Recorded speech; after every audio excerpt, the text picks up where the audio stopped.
Салам айымдар, каналыма кош келиңиздер. Бүгүн сиздер менен коноктор келгенде дасторкондун көркүн ачып турган блинчиктен жасалган соон бир даам менен бөлүшөйүн деп турам. Анда эмесе кеттик. Эң биринчи пиязыбызды арчып, таза жууп, ушундай кылып туурап алабыз.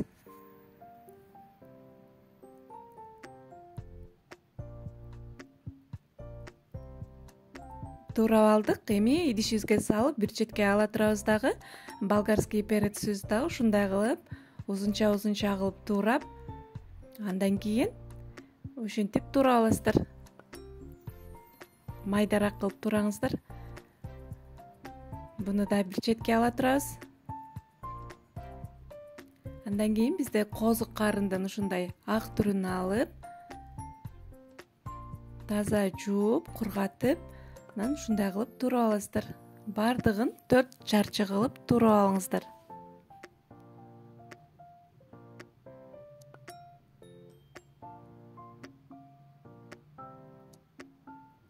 Мынакей туурап бүтүп калдык.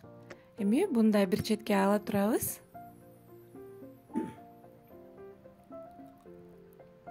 Андан кийин бизде тоокдун төш эти керек болот.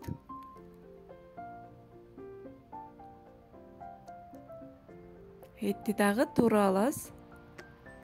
Мынакей бардыгын бир кылда туурап аласыздар. 4 чарчы кылып.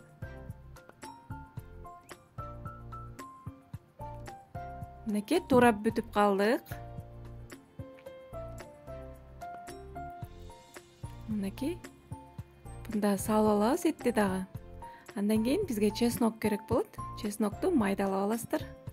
Өзүңүздөр каалагандай кылып майдалап алсаңыздар болот.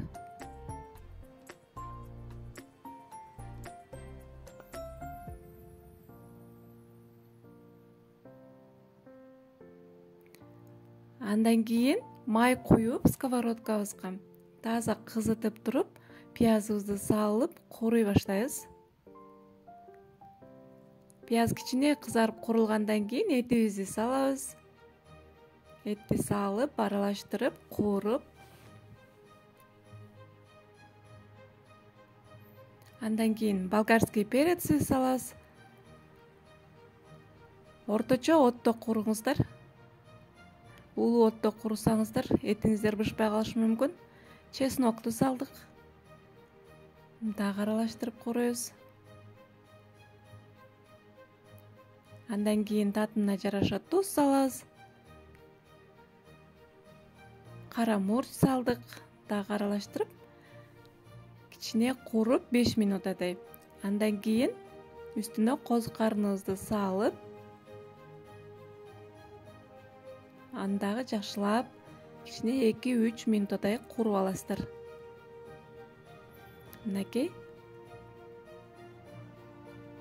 Эми үстүнө сливке коюп, сливки пайыздыгы маңыздуу эмес, 10%дан жогору кошо берсеңиздер болот. Анакей ушинтип сливкибиз түбүнө тартып, түгөнгүчөктү жакшылап бышырып алабыз. Мынакей калбады, көрдүңүздөр. Уже даяр болуп калды.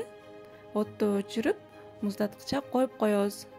Андан кийин бизге ушундай көк пияздын сабактары керек болот. Кайнап турган сууга салып, бул бизди коздогонго керек болот. Жумшартып алабыз бир аз болсо да. Мынакей ушундай алып жумшартып алдык. Көп кайнатпаңыздар, эзилип кетиши мүмкүн.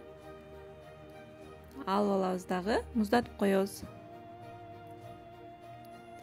Эми блинчикти бардыгыңыздар эле бышырганды билсеңиздер керек. Ушундай кылып бышырып аласыздар. Блинчик керек болот бизге. Андан кийин даярдап алган начинкабызды ичине салып, ушундай кылып түйүп баштайбыз. Жекесин ушундай алып түйүп алабыз дагы. Баарын чогултуп. Андан кийин биз даярдап алган көк пиязыбыз менен башын байлап, кооздоп, мынакей бизде ушундай сонун бир кооз даам келип чыгат. Мынакей көрдүңүздөр.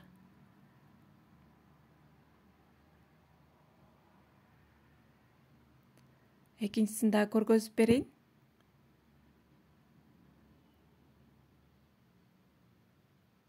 мынакей ушинтип пияз менен байлап коесуздар.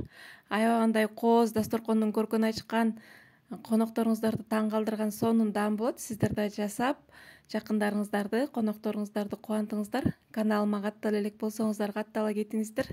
Алдыда дагы жакшы рецепттер менен бөлүшкөнгө аракет кылам. Кийинки көрүшкөнгө чейин аман болуңуздар.